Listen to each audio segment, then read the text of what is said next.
no less. It is Malloy with you, and we are here for the greater wealth. I've got Derek beside me, mate. Great to have you here. Oh, look, I haven't even turned you on yet, mate. Don't get so excited. You've jumped the gun. Okay, can I get excited now? You can. I'm okay. so super excited to be here. Right. You know the reason why I hold on the mics, right? There's this man over there. Yeah. There's a bit of a, well, I don't know, let's just say a man-child, right? Let's go with that. I'll turn him on now officially. Mate, welcome to the show. Hey, no worries. I like the term crack rabbit, but hey, whatever. Okay, right. Well, this has gone downhill very quickly, but never mind. We've got a guest in the studio as well, apart from, of course, Derek. Mate, do you want to go through the introductions? Yeah, we've actually got Daryl with us. I don't get him to pronounce his last name, so I think it's Cockcroft. Yeah. Cockcroft? Either Cockcroft. Either one works. Awesome. Works. Daryl is, I'd like to say a legend in the field of gold. I don't know if we can go quite that far, but he's probably one of the most knowledgeable people that Derek knows. I'm first time meeting him, so I'm going to go by the one person who actually knows finance in this room is Derek, and he reckons Daryl here, the double Ds, Daryl is by far the most knowledgeable person that he knows in regards to gold. He knows more about gold than I do. And right. So my business partner who trades the markets, we trade the markets for lots of people that, we both admitted, Daryl, you know more about gold than we do. And that's because he has hands-on knowledge. That's what he did with his career. And Daryl, where did you work in that sort of stuff? Derek, I started in South Africa in gold mining industry, so I spent about 20 years in that industry and then moved on to other things and eventually equipment supply and marketing, and then came to Asia Pacific first and then Australia last 10 years. Save the best for last, right? Yeah, save the best for last. So. I've wanted Daryl to come in today because there's been some huge developments in the gold sector, which I think you'll find interesting, Aaron. Just in Uganda, of all places. I know a lot about Uganda. Just so much. Ask me anything. You love having a gander out. I do. It's Friday. Can you imagine how much $1 billion is? No, I can. I can give it a crack, but I haven't got a chance of actually, I got to play with 20 grand once on the ground when I was a kid. That's about it. Didn't you lose like $1 billion to your ex-wife during the divorce? Not $1 billion, but close. Depends which one we're talking about. So, a small fortune. It's a case of like, how do you actually make a small fortune? The only billion, have a large fortune and then get married. That's the only billion of currency I've ever seen or felt and carried was $1 billion Vietnamese dong, and with an exchange rate of like 17,000 to 1. It's not exactly a lot of money. Look, I think we've got a great guest here, and we should talk about gold, not your dong. Okay, let's just move on. Come on, keep it above the belt. Why start now? All right, now I want to ask anyway these questions. So you know a lot about gold, and Uganda is well. Well, if I get back to this, absolutely, $1 billion is a lot of money. You agree? Just a little bit, right? 1,000 million. Well, imagine $1 trillion. Can't. Okay, yes, I'll give it a crack. $1 trillion is 1 million. Right. Okay. Right. Check the lounge. So that is 3, 6, 9, 12 zeros after a 1. Okay. So that's Aaron's strike rate out of nightclub. Thank you so much for that. Yes. So there has been $12.8 trillion worth of gold found in Uganda. 12.8. Didn't you tell me it was 1.8? No, 12.8 Wow. trillion. 12. It's a lot. Okay, so I'm going to guess Uganda wants to start using the gold standard. Well, Zambia is actually wanting to move to that. Okay. Now, why do they want to do that? Tell me, mate. Because the currencies are just losing so much in value. Absolutely. No question about that. Yeah, and Zimbabwe's just issued that gold coin. Yeah. Yes. To try and cut down their inflation rate. Okay. Yeah. Well, another one that's gone to that sort of like problems, like all the problems in Venezuela, because their inflation went absolutely ape shit over there. Yep. So they were no longer trading. There's certain towns and cities that they stopped actually trading in the Venezuela. I keep saying Vietnamese in my head, but Venezuelan currency. Right. And they started doing like a flake of gold for a haircut, and so they were actually literally using their money as scales, like to hold stuff while they were weighing out the flakes of gold, because the money was useless. It was just like the paper it was printed on was worth more than the actual currency. And I think, look, this is what this is all about. We're talking about gold. Why are we talking about gold? Because of inflation. Okay, and this is something that affects everybody out there. We're not talking about gold because, hey, we're all investors, whatever, because I'm not.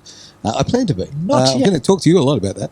But Hey, talking of that, 22nd of September. absolutely, We've cannot now wait for this. created a Eventbrite account. Very We just cool. got to make the event now. Jeez.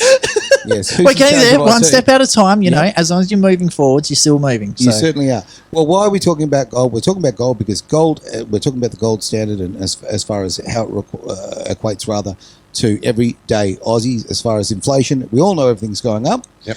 We all know that the US dollar and all that sort of thing is just a piece of paper now. Let's face it, it's just as much as they can print is what we've got. So yeah, this is very interesting. This is going to change the world, I would think. It's very interesting because what usually happens in inflation and when stock markets crash is that investment houses move their money into precious metals, into Yep. golds, into silver, that sort of stuff. So this is why it's very topical.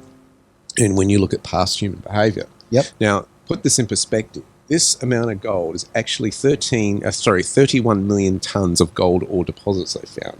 How much? 31 million Okay. tons. Wow. All right. That's estimated to be 321,158 tons of refined gold. Mm-hmm. And they reckon that's current value based on June's gold price, 12.8 trillion. So it's huge. Right. So what is the Huge. gold price right now, roughly? In That's 1750. 1750. is that US dollars? Yeah, Or- US dollar. I was trying to do the conversion. So that 1 ounce of gold in Aussies roughly floats between $2,500 to $2,600 2,500 Australian dollars. So that's Wow. even more than That's Ethereum. So 1 ounce is like that much. Like Yeah. a coin. Yeah. Wow. Okay. Wow. I come from Rockingham, so I'm pretty good on my ounces. Again, why do we invite him in? I really don't know. Dude, you know where But it is. if you know, you know. Yes. So yeah. Anyway, All right. So let's talk about how this is going to affect. Okay, again, you know, everybody who's investing or everyday Aussies, as far as inflation and so forth. This big deposit's been found in Uganda. Yep. What does it mean for me? Okay. First of all, when anything like this is found, it attracts honeybees. Okay. Okay. So a lot of people want in on the action. Absolutely. So U.S. Treasury. China has gotten in on the action No surprise. with some of the refining of it because what a lot of these African nations have is they've got these amazing deposits, but they don't have the resources to actually have the equipment to get in and get it out. So are of the we ground. talking another sort of Belt Road sort of thing, are we? Well, this is where it gets interesting. So the president of Uganda came out and said it would be a crime if we do not refine it ourselves. So true. Good So on true. him. Good on him. So this is what they're looking to do, starting to move towards that. What's interesting in this game is that from the research that I've looked at, the United States has lost a lot of credibility in the African nations, surprise, surprise, given the current administration. Absolutely. So what's happened is Russia is moving in. Right. Okay. Why does Russia is interested in it? This is where it gets fascinating. Okay. Okay. Russia's the 6th largest economy in the world. Mhm. Okay. It's now, when it went to war with Ukraine, what happened? You tell me. Sanctions. Sanctions. Oh, All the nations said, we don't want to deal with you. Now, one of the big things that the nation said was, you're off the SWIFT standard. Now, the SWIFT standard Okay. is the international way that they transfer funds around. So Sure. if you want to send money to an international account via bank, Mhm. you go through the SWIFT system, which has been around since the 70s. Sure. Okay. We've had crypto and all this sort of stuff come in. What happened was they banned Russia from doing that. Now, what happens there? They can't import and export as they Right. want to. yes. Right, Yeah, when absolutely. they do that. So what did Russia do in response? They did a very smart thing. They did. They said 5,000 rubles will now equal 1 ounce of gold. So they pegged their currency to stop it from falling in free fall to the gold ounce. Now you go, what is this relevant to Australia and all this sort of stuff? Well, as there are, you want to say something? I want to have a guess here. Yeah. So the reason I've pegged it to, and this is why it's really, really good, because a lot of the things we've been talking about, the difference between the Babylonian system versus the way that it should be done. So I've been learning from listening to you on the show is that the currency should never be based off the banking system or the Babylonian system. It should always be based off something that's tangible, which is gold. Right. So I'm guessing that's sort of what they've done. I wasn't going to go there, but that's deep. That's good. Okay. That's the core where it should go. And you're absolutely right. So the money that you hold in your wallet Sure. is based on what we call that fiat. Okay, F-I-A-T. Yep. Okay, it's based on a credit system where basically the government creates these bonds, which is IOUs, to centralized banks, and basically goes in debt to the centralized bank for them to create money that we Sure. circulate in the economy. Okay. Gold and silver, a lot of the industries, like back in 1972, I think it was, in America, there was Nixon unpegged at the US Yes, it was dollar. 1972, and then the stock market took off Yeah. the next day. Yeah. Yeah.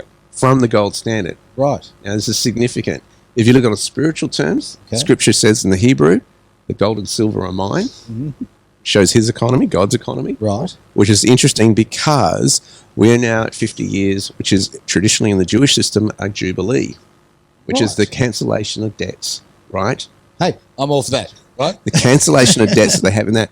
On the Jewish calendar, we've hit at 50 years. Right. Yeah. Okay. So this is really, really interesting that all this gold now is being discovered on this level because you go, okay, what's going on? As a lot of investors start getting into gold and silver and precious metals, because of inflation, Sure. you see this fiat system being shaken to its core in Okay. terms of people are now questioning, what about the US dollar? Do we want to still go with it? Why? Because Russia said, right, you're going to sanction us. We'll now sell our gold, our oil in rubles. That's right. It's always been done in US dollars. That's right. And because they can't do the SWIFT system, they're also looking at getting a stable coin, which is pegged to gold and developing that cryptocurrency, Got you. Okay. right? Yeah. So if they start trading with stable coin, which is backed by real gold, physical assets, it changes the game. Of course it does. in terms of how money Yeah. works. Just to throw a bit of other information here, this has been in the works for a long time because a lot of people don't know Ethereum was actually created in Russia originally. There you So, go. and there's been talks that Ethereum 2.0 is about to be released very, very shortly. Well, So, I was going to make a strange comment earlier when you said about the Russia effectively being the sixth biggest economy. I would tend to think it's actually a bigger economy, but the fact of the matter is, so much it's underground. I think it's such a black market economy in Russia that you probably find it's further up the scale. Is what I'm going to get. Well, I think people underestimate Russia because it really supplies the energy to Europe. Yeah, Right, absolutely. they're going into winter now. You're going to put sanctions on them. Well, how are you going to warm yourself with the That's right. coal and all that sort of stuff? Well, hopes The and dreams. oil, I think it's gas. called solar. Yeah. it's funny you should say that because I was listening to one of the talkback radio shows on the way up here, and they had this world-renowned lawyer on there who apparently actually worked on writing up and drafting up all the sanctions on Russia. Right. And the question came up, are the sanctions working on Russia when their ruble is going through the roof? Like it's really, really strong at the moment. And he was saying that the sanctions won't work because of the situation in Eastern Europe where they actually need Dependence. the Russian oil Yeah. for energy. Mhm. So it's just never going to work. So Daryl? Sorry, the Russian central bank has been buying gold for years and years. So they have, relative to other countries, that very high levels of gold. I can't remember the exact amount, 180 tons or whatever. Right. So the one comment I heard was that it's as though they've been protecting themselves against this adverse Yeah. reaction Well, from the West. to me, it sounds like they're doing the prep. Let's face Yeah, it. so they were gearing themselves up for They were. what Yeah. has happened now. one thing I want to kind of bring up. So obviously we had the PM coup when Malcolm Turnbull got kicked out. Everyone thought Peter Dutton was going to get in, and then all of a sudden Scott Morrison weaseled his way in. Yep. So I'm wondering, is something similar to that happening now? Because over every say 50 to 70 years or so, you get a rise of a superpower. They plateau out the top, they come down, and then there's a change of the reserve currency, whoever uses a biggest lot. So after World War II, I think it was the British pound they were using at the time. I didn't know that. Britain couldn't use their money anymore because they had too many debts from the war. Sure. So what happened is the reserve currency for the world, for all international trade, changed from, I'm pretty sure it was the British pound, I could be wrong on that one, and to the US dollar. Okay. So that was directly after the Second World War. So what's happening now, US has gone astronomically well. They did really, really well for a long time. A heap of, I'd like to say corruption, but I can't prove it, so I'm not going to say corruption. But the Bidens, the Clintons, president after president, who's not exactly the greatest, has come along. Yep. US is on a massive decline. They're starting to print money like there's no tomorrow. Everyone's seeing China coming up stronger and stronger, but we can see that China themselves are also having major problems, especially in the housing industry. Absolutely. Just the global the pandemic has caused massive problems with them, but we never really hear about Russia getting hit hard with this one. I'm wondering if everyone was thinking that China's going to come in. I wonder if Russia, because the amount of gold they've got, the way they're doing their currency, and already they've started saying, no, we are not going to use the US dollar anymore. We're going to use our ruble backed by gold instead as a currency for international trade. So is this the changing of the reserve Of the guard, as it were. currency? Is US actually going to give up their supremacy to Russia versus giving it up to China? Well, let me ask this. With Uganda, what system do you think they'll go with? I don't know. To be frank with you, I really don't know. I think. I mean, who are their political allies? What we've seen in third world countries is that a lot of them got into Bitcoin and stuff like this because their own local currency hasn't worked very well. Okay. They need something to grow their money as opposed to keep losing it. Especially, I think it was Venezuela. Did a lot of that kind of behaviour. Will these countries do that? Well, it's hoped that they can become sovereign through controlling this deposit of gold that they've got. Okay. They're hoping that they can move their lower class into at least middle class or higher. Oh, for sure. In terms of standard of living. The card that Russia holds is interesting. They hold nuclear power, which a lot of African countries lack in terms of stable power. You'd know this better than I would, Daryl, in terms of that need.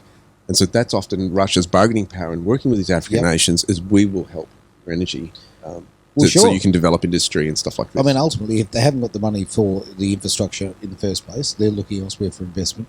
And, of course, if they haven't got the power to build these things, what are they going to do? So, I suppose it does put a dependence on Russia in this case, I would think. Yeah, I know that if you just look at the gold find, Uganda, then Russia has sponsored the building. They've actually built one of the gold refineries.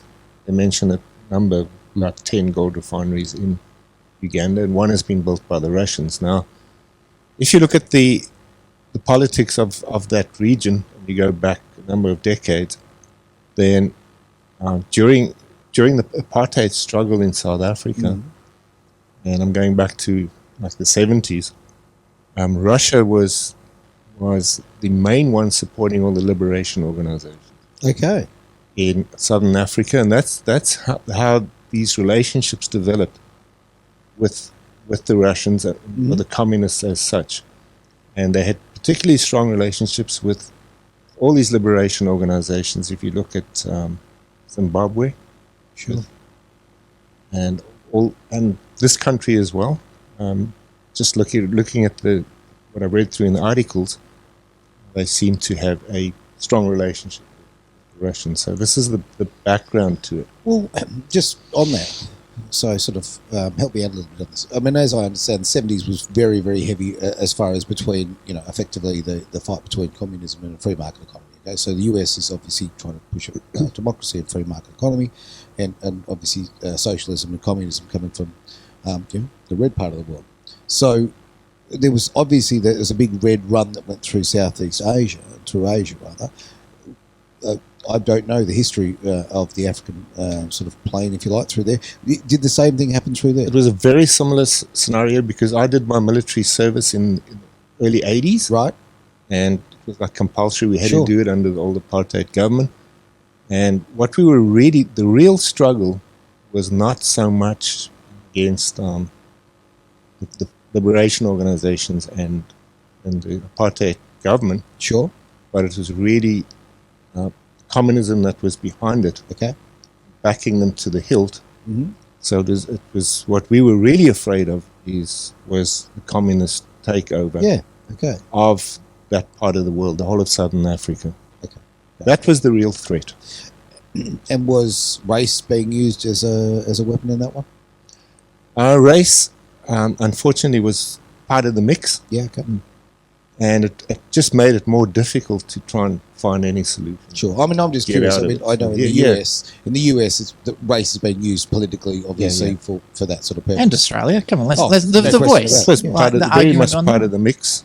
Yeah, is race, and I think the communists really, or the liberation organizations really exploited that to the maximum. Can imagine so they were gaining maximum mileage out of the race issue. So we've talked about this big deposit that's been found in Uganda, 12.8 trillion they've estimated it. You think it's a little bit of smoke and mirrors, Daryl? You've worked in the industry before. What's your take on it? Derek, if we sort of like ended off with the scene of what's happening in this part of the world, a bit of the history. Now these are third world countries, and if you look at the government of Uganda, you're not dealing with a sophisticated government. So when they start, and these oil reserves are quoted by the president, and he's in the reference that I've seen, he's referring to his own ministries in terms of this oil reserve. So Okay. immediately, if you look at valuation or valuating deposits, one of the key issues, of course, is the oil reserves. Okay. And then, so what you'd be doing is you'd be looking at some international standard, calculating these oil reserves. If you look at Australia, Australia and most of the Western world is on what's called the JORC standard. Okay, I've never heard that one. This is a standard way of actually determining what an oil reserve is. Okay. So the president he's putting up these figures, and immediately what jumped out at me, firstly, there's no reference to any standard. Sure. You don't know who's done this work in terms of calculating this oil reserve.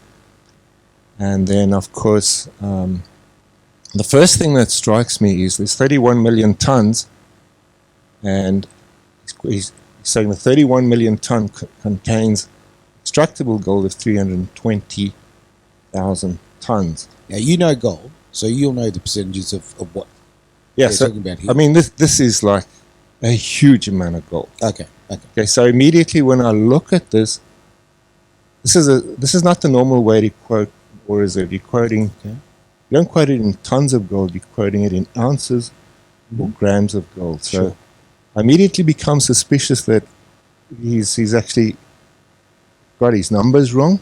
Okay. Okay, I mean, is it a level of sophistication, or is it the fact that someone's trying to manipulate the markets?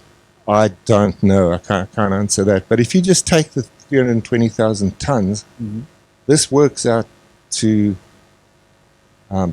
0.1 ton of gold per ton of ore. If you break this, it's 10 kilograms per ton of ore, Sure. or 10,000 grams per ton of ore. Okay. So if you imagine a ton of ore, this is probably about 20 wheelbarrows Okay. of ground. No, I'm glad Soil? you put it in those sort of, those. Because Aaron's on the wheelbarrow every weekend. am. Like, look, Okay, so just to carry all those the excess. for all those who around. like pushing wheelbarrows around, So it's you like get- 20 of Aaron's. And so Yeah. just 20 Aaron's. 20 Aaron's That's of- a ton. you Pure can get gold. about 50. You can get about 50 kilograms in a wheelbarrow. Oh, so, okay. So you Then got 20 wheelbarrows. So in these 20 wheelbarrows, That's less than Luan. can you imagine it? There is like 10 kilos of gold in there. So Okay. it's like half a kilo of gold in each wheelbarrow. Right. So it's like impossible. Well, Because if you had this deposit, it would be off the charts in terms of what's ever been discovered and Sure. what they're currently mining. okay. Okay. So I think it's really important to put it into context for Australia. So around Southern Cross and WA, my mum gets right into her prospecting and all that sort of stuff. So she actually does all the research and the old mine sites and all that sort of stuff. Normally it's about 15 grams per ton where they go, right, that's not enough for us. It's not valuable.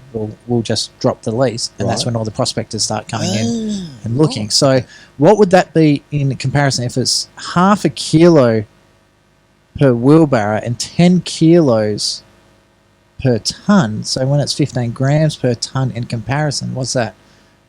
15,000 times more? I don't know about the maths, but it's a hell of a lot more. It's Yeah, like it's astronomically more. Maybe 1,500 more. My mental maths is terrible. So This is like 1,000 times.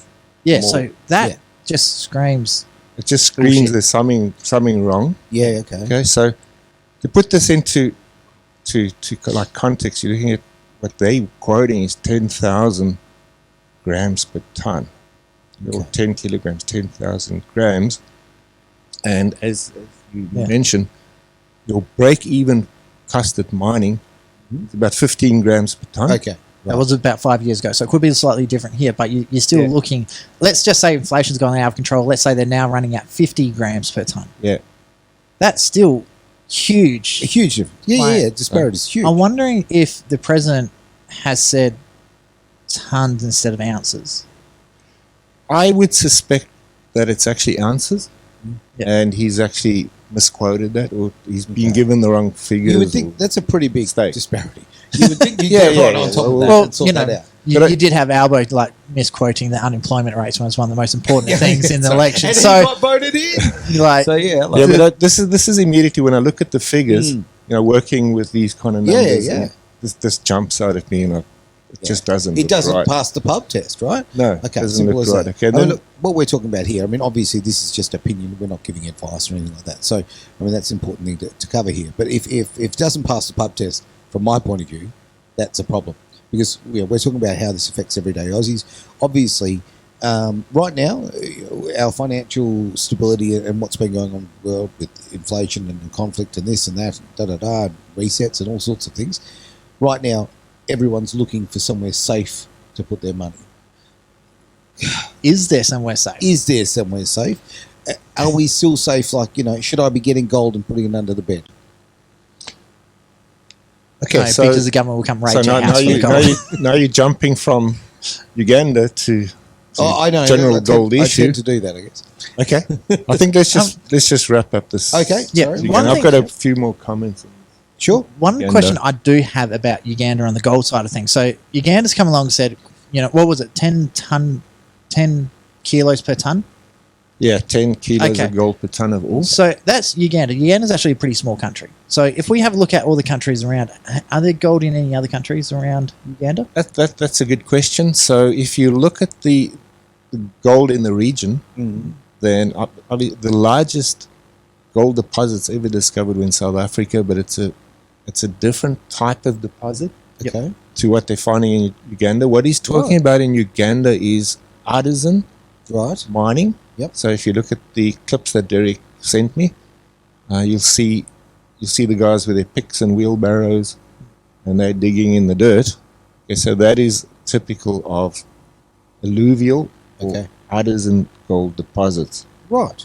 So if you the equivalent here in Australia, if you go the nuggets that they find, that's really alluvial, artisan type deposits. So it's been deposited. You've had erosion for millions of years, and then this is the residue that's like left behind are these gold nuggets. Yeah. Okay. And that is what people are finding. So if you look at the artisan type deposits, they traditionally they're very difficult to actually calculate an ore reserve, because you can take a sample, couple of tons, you got no nugget in it. Yep. You'll take another sample, and you got 10 nuggets in it. So, to actually work out a valuation on this kind of deposit is very, very difficult. So, and am I to assume that with the other type of deposit, it's sort of sprinkled throughout? It's more consistent? Yeah, it's easier to actually do an evaluation. In terms of the socio-political atmosphere in that part of the world, Uganda, then because it's an artisan deposit, because you have these artisan deposits, there's a lot of local people that are involved and earning a living from digging and scratching around in these deposits. And what they would do is they would work in gangs, or you would have some kind of regional authority or warlord or whatever controlling a deposit. Okay. And then they have to sell all the gold they find to him, and then he'll take it and sell it to the refineries, and that will finally be exported out of the country. So from a socio-political point of view, it's a nightmare for a large company to try and go in there and try and establish a gold mine. Absolutely. Because you've got all these locals already established on that deposit, and they're earning some kind of living by doing the activities that they're doing. So the minute you try and get them off the site to establish a proper mine, and all kinds of problems will arise, because you're taking away their livelihood. Yeah. Their livelihood. Yeah. Okay. The other thing you've also got to look at on the social side of things, a lot of African countries don't have the greatest history of human rights, especially like feeding heroin to children soldiers, stuff like that. So the other question is, have you got child miners in these mines. What's the safety like in that areas as well? I can see, and this happened in a lot of other countries where there was like massive deposits of natural resources, where not just the countries themselves, like the major corporations have come in, but the governments themselves have actually gone in and interfered in the government to try and get things around it. So let's look at Yugoslavia back in when they had their civil war. Yep. Pre-civil war in Yugoslavia, so the government actually controlled the banks, they controlled all the oil fields and everything there. There was a civil war, they split up into 3 countries. All of a sudden, the Rockefeller family now owns the Serbian central bank. So was that war, and I've seen a lot of videos pro and against, was that war caused by the CIA? Things like that. So war by design? Surely not. of course not. Geez. So the question is, let's say that the figures were quoted incorrectly, but let's say there's 50%. It's the largest gold reserves in the area. Mm-hmm. The question is, how safe, especially for major corporations, how safe would it be to go into that area to set up these mining companies, considering that going by past history and the behaviour of certain superpowers within, and I'm not trying to say who, but I probably already have, but what's the chances of there all of a sudden being a civil war out of nowhere because of all the reserves in Uganda? Well, this is where it gets interesting. The United Nations and some NGOs around there have basically been critical of Uganda's move into gold, because they question, that they've now impinged on the Congo and South Sudan and Tanzania and their borders and their borderlines. There we go. So where actually is the borderline of the nation, and where are they digging the gold out of? It gets really, really interesting in that respect. How this is relevant to Australia is, you've got to remember, Perth is only, what are we, 5.5 hours, no, 6 hours, 7 hours, 7 hours flight. Depends on which way you're going because of the wind. Yeah, yes. And it's really 7 funny. hours to Johannesburg from Perth. But the other thing as well is, a lot of people don't realise this, it's the rotation of the Earth as well when you got to flight that far. Yeah. So depending on how far it is, if you're going with the rotation of the Earth or against the rotation of the Earth, will also affect how long the flight is. I'll put that in perspective. Queensland is Brisbane from here, or Gold Coast is 5.5 hours from Perth. Right. So put that in perspective as where we are and where we're situated as Australians in the world. This is huge. Africa sounds like a long way away. It's not. It's not. You look at how many expat South Africans live in Perth. I mean, let's face it, right? It's a huge part of our community. So the thing is, I'm going to cut you short, but we need a break. Okay? Didn't we just have a break? Oh, that was like about 15, 20 minutes ago. Jeez. Really? Wow. Have a break, mate. Honestly. It's amazing how fast it goes when you're having fun. And as long as you're having fun, that's what it's all about, right? Yes. Okay. Or me. Aaron. All about you. Doesn't matter about you. Like, we'll tease you to the high heavens, but it's all about me. I have a room full of absolute legends here, and Travis. So I would like to bring Derek in, mate. Derek, let's talk about gold. Let's talk about what's going on in Uganda and how it affects us all. What's interesting about this is that, as I mentioned earlier, that when there is inflation, often investors will pull their money and put it into precious metals like gold and silver and that sort of stuff. I have heard of an interesting case study whereby this one individual likes to have a combination of 3 months worth of gold, silver, and cash on hand for any time of an emergency. Right. In case that ever occurs. It's an interesting way to protect their wealth. Smart. Particularly if they're moving, have to fly overseas or whatever, for whatever reason. And that's one of the interesting things. What I also find is, if there is ever, I love this, another case study, an area in the United States that's hit by tornadoes frequently and this sort of stuff. That gentleman always has some cash on hand, because when ATMs go out, banks go out, you can't do commerce. You can't buy and sell unless you've got cash. So it's interesting that while there's been a huge push in Australia to move to a cashless type of system, there are flaws in that. A lot. Particularly in the emergency situation. Particularly, many people are concerned about privacy. And, I don't buy the line anymore of people going, well, if you've got nothing to hide, you shouldn't have anything to worry about. When people are probing their nose into tracking every, But the other thing as well, transaction, you've got to really question that. especially on the privacy side of things. Do you know how much your shopping history is actually worth? To a lot of these marketing companies, like these things like Facebook, Twitter, Twitch, and all that sort of stuff that is tracking you, every single thing you do, every keystroke that you make. They're making an absolute killing off your private information, and yet you don't get a cent. There's a reason why Facebook is free. Yeah, exactly right. There's a reason why they call you a user. Yeah, exactly. So, well, as far as I'm concerned, they own my IP. Okay, simple as that. And the fact that they're selling it is disgusting. I should get a piece of that action.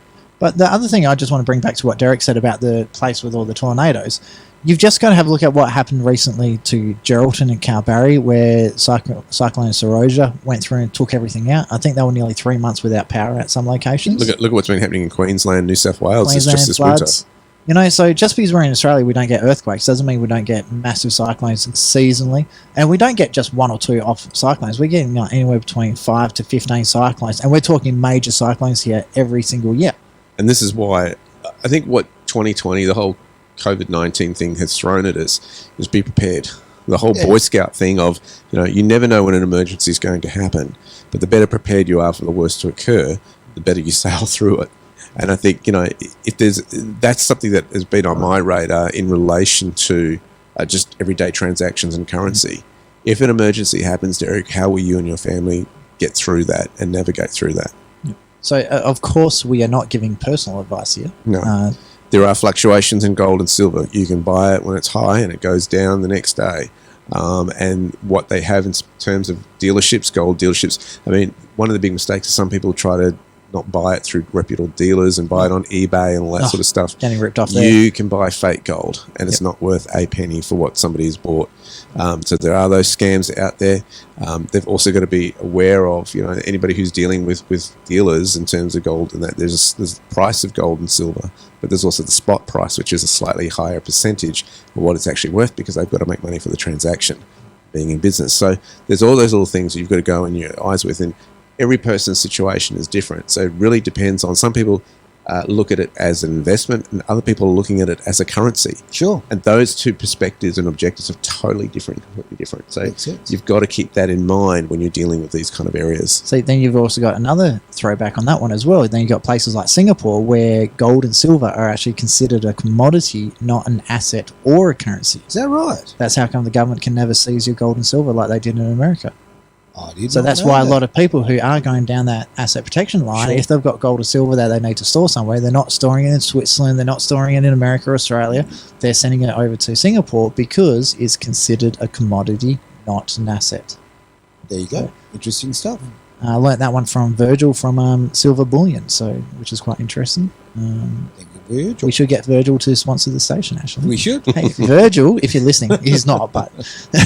Let's make sure he is next time. Okay, beautiful. Okay, so I mean, fundamentally, I'm getting from that. This is my advice that I'm taking. So this is not financial advice, but I'm certainly seeing that it would pay me to be smart and diversify and cover myself on different bases. I think for me, it's just a case of, it could be in terms of, if somebody's looking at this from an investment perspective and they don't have that in portfolio, then if you need investment advice, talk to a licensed financial planner. Sure. Okay. I have to say that this is not financial advice, general or specific, all right? We're just doing case studies of what people do. Sure. I look at it for myself personally as more of an emergency sort of situation, where if things went down, if I couldn't get to ATMs, if we needed to move because of the evacuate for whatever reason, then you've got something that you can transact with. And also in terms of inflation at the moment, well, having a little bit of that to protect against those inflationary in terms of cash, I go, well, that seems an attractive option in some situations. So and as far as an education perspective is concerned, I'm getting my child to buy silver coins right now. So he has something physical because money has become very digital. He's actually got something physical to hold, to look at, and this sort of thing. Hey, you can do this, you can do business, and then you can invest in this, etc., etc. So it's from that perspective, it changes. It's a different form of currency, holding value. Sure. Well, I often joke about you break a 50, it's disappeared, right? It's gone, right? Yep. And when you're using digital currency, when you're handing your card over, you don't notice it. But yeah, if it's a tangible thing in your hand, it's very different. Have a look at your bank statement. Have a look at all the stupid little, $6 transaction here, $5 transaction there. Have a look how many are actually in your bank statement. That's funny. And you will be blown away. My sucker is iced coffee. It's the 2 for $7 down at the 7-Eleven. I get nailed every day with those ones. Now, one thing I do want to quickly follow off, Derek said a very, very important word there, education. Absolutely. Okay, so especially today, and this is the whole purpose of this today's show. Well, not even today's show, the whole series is just making people aware of some of the things that are coming up, because there's a lot of stuff that's not being covered by the mainstream media. So it's really important that you're aware of not just what they want to tell you about, but what's also really going on. The more education, the more knowledge you have, the more you can protect yourself. So let's say, for example, you work for a company that's blatantly harming people. I mean, BHP. So let's say they start an operation where they want to start diversifying into gold, and they create a company to start trying to mine the gold over in Uganda. Mm-hmm. Massive failure. The warlords kick them out, whatever. They lose billions of dollars. BHP or those massive mining companies, they will never ever take a loss. What they'll do, they'll start firing people. So how is this going to affect everyday people? A vast majority of people in WA are actually hired, whether directly or indirectly, because of the mining companies over in WA. So if a major corporation does try to start developing mining companies over there, it can have an effect over here. It very, very easily can. So it's something you need to be aware of, that something is happening. There's all these different circumstances that you haven't planned for that could affect it. Like Derek said before, I mean, look, we've got to be very, very aware. Africa is just over there. Yeah. This does affect us here in WA, for sure. Now, we've got 1 minute to go. So one more political thing for it. Very quickly. Let's say it does turn out to be real and there does end up being a civil war over there. What's the greatest thing wars are good at? Creating refugees. Okay, so obviously if that is the case, we don't get a massive population boom over in WA. We're already struggling with infrastructure. Our government does not succeed very well in building infrastructure. We're always running behind. So things like that, if the worst case scenario happens, it will affect us. If you're saying it won't, it's too far away, you're absolutely kidding yourself. Absolutely. All right. Final word. Yeah, I think just in terms of Australians, we don't really need to worry about this find in Uganda, because even if the gold is there, due to socio-political reasons, it's going to be very difficult to extract. Okay, and gotcha. Because there's just going to be so many problems. Well, yeah, that's look. We keep saying on these shows week after week. The reality is that politics and money are so intertwined, such a mix that's an issue for sure. All right, with that, Travis is doing some crazy stuff in the background. Your battery just ran out. That's all.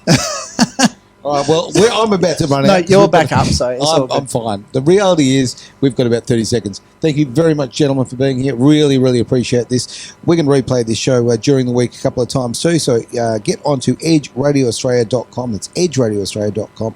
You can listen live, and I'll actually do some promos when it's going to happen. Thank you very much, don't forget, before you go, if you do want to increase your financial knowledge, make sure you reach over to blueskyfactory.com.au. That's